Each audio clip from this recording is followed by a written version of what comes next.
Hello, and welcome back to Space Ape Sports. I'm your host, Caesar, and today we will be continuing our first round focus series. In this series, I look at each team's needs heading into the first round of the draft and look at potential prospects that could be available to fill in those needs. In this video, I'll be looking at the Pittsburgh Steelers, who own pick 24 in the 2021 NFL Draft. I've evaluated the Steelers' needs for round one as running back, offensive line, and defensive end. Without further ado, let's dive into our first group.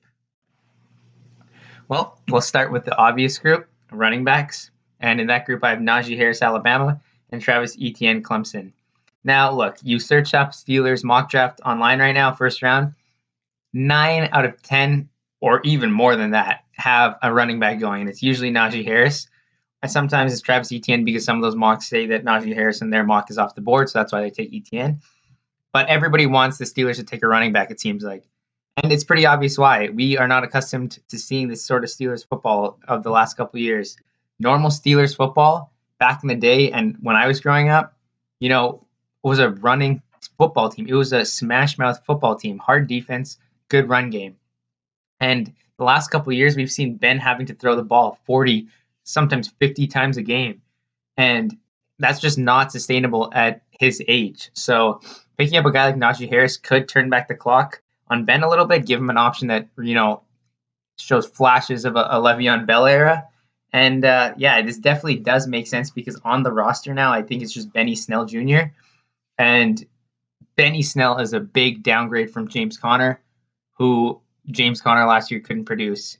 So I could definitely see the Steelers taking Najee Harris if he is on the board here. I just have a few questions about that just because the O-line still definitely does need work.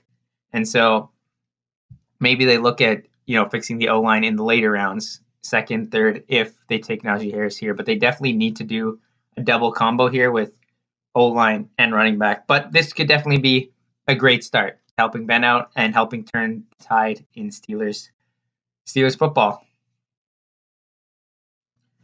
Okay, here's our second group, offensive linemen. I've got Tevin Jenkins out of Oklahoma State, Alex Leatherwood out of Alabama, Landon Dickerson out of Alabama, and Christian Darrisaw out of Virginia Tech. These are kind of the next grouping of the tackles after Rashawn Slater and Penei Sewell are off the board. I don't think either of those guys are going to have any shot of falling down to here unless something huge happens in the next few hours before draft night. I definitely think this is where the Steelers are going to have a big focus on in this year's draft because they lost Alejandro Villanueva. They lost Matt Filer. They lost Marquise Pouncey. There's a lot that has to go into this offensive line to make it return to what it used to be. And I mean, David DeCastro himself is getting pretty old. So there's going to need to be some major upgrades going on in this draft to this offensive line. And I don't think taking an offensive lineman in the first round this year would be an issue. You lock a guy down for, 5, 10 plus years. I value that more than I value a high level running back. Now, you could say that, these guys aren't as skilled as those, premier two tackles in the top of the draft and that you could find similar talent in the second and third round. That is true. I mean, who knows? Some of these guys could fall into the second round, like Alex Leatherwood or Landon Dickerson. That being said, the Steelers really need to fix their O-line, and I definitely would argue that offensive line should be prioritized over running back and over the next position group, I'm going to say. But we'll see what happens. Any of these guys, if they are on the board at this pick, which Leatherwood should still be, Landon Dickerson should still be, who knows about Jenkins and Darrisaw, but if they are on the board, I wouldn't be surprised whatsoever to see the Steelers play it safe, take a tackle here, and then work at finding a running back in the later rounds. All right, and the last group I'm going to be looking at are the edge rushers, defensive ends. So I've got 4 listed here: Jalen Phillips out of Miami, Kwity Paye out of Michigan, Gregory Rousseau out of Miami, and Jason Owe out of Penn State. I have listed this as a need for the Steelers to really address. They have to address it in either round 1, 2, or 3. They did lose Bud Dupree.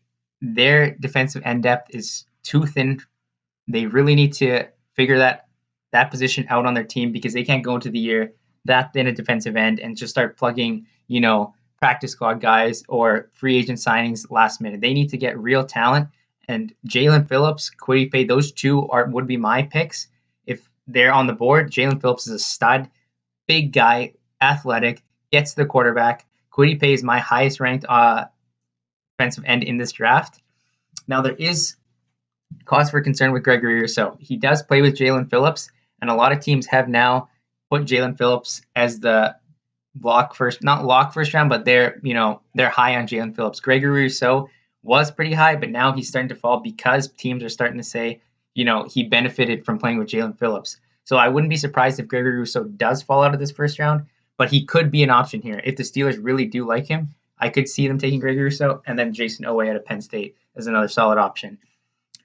I think that if they don't address this in round 1, they have to address it in round 2 or 3 because they need an instant starter. They need an impact player on the line, and you can't look for that in rounds 4 to 7. So if they don't look for it in round 1, they got to look for it in round 2 or 3. But I wouldn't be surprised in this least if the board shapes up where Najee Harris is off the board and maybe a couple of tackles are off the board and they're not in love with ETN, or maybe they're not in love with some tackles left, then they go for the best defensive end available. And that could be Kwity Paye if he's still on the board. That could be Jalen Phillips if he's still on the board. We'll see how it goes. But I wouldn't be surprised if the Pittsburgh Steelers end up taking an edge rusher in round 1. All right, so we'll move to my prediction. And my prediction for the 2021 NFL Draft for the Pittsburgh Steelers at pick 24 would be Landon Dickerson, offensive lineman out of Alabama. Now, I know I'm going to get a lot of pushback. A lot of people want Najee Harris. A lot of people want ETN, if not Najee Harris. Look, Landon Dickerson, I think, is the pick to make. I think you can find a running back in round 2. You can find a running back in round 3. And I know people are going to say you can find a tackle in those rounds as well. But I think Landon Dickerson, he's just too good of an offensive lineman, and he plays too many positions. He can play center, guard, and tackle. He's the most versatile, high-level prospect in this draft at O-line, and I would be able to put him in tackle, guard, or center day 1 for the Pittsburgh Steelers on that offensive line. Now, that offensive line doesn't just have one piece. They have multiple needs. So that's why I would want a guy like Dickerson.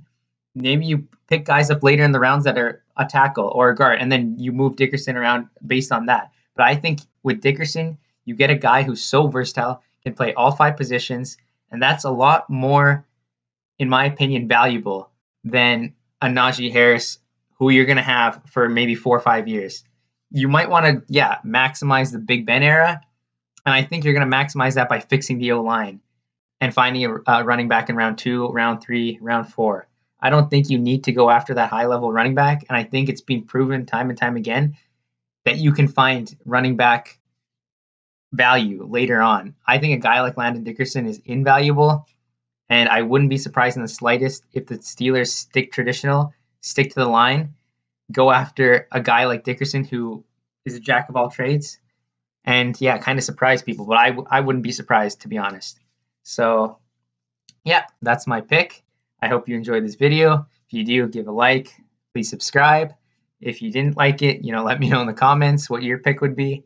And I'll probably try to do a couple more of these first round focuses for a few other teams. And do my final analysis for the draft tonight. Thanks. Stay tuned.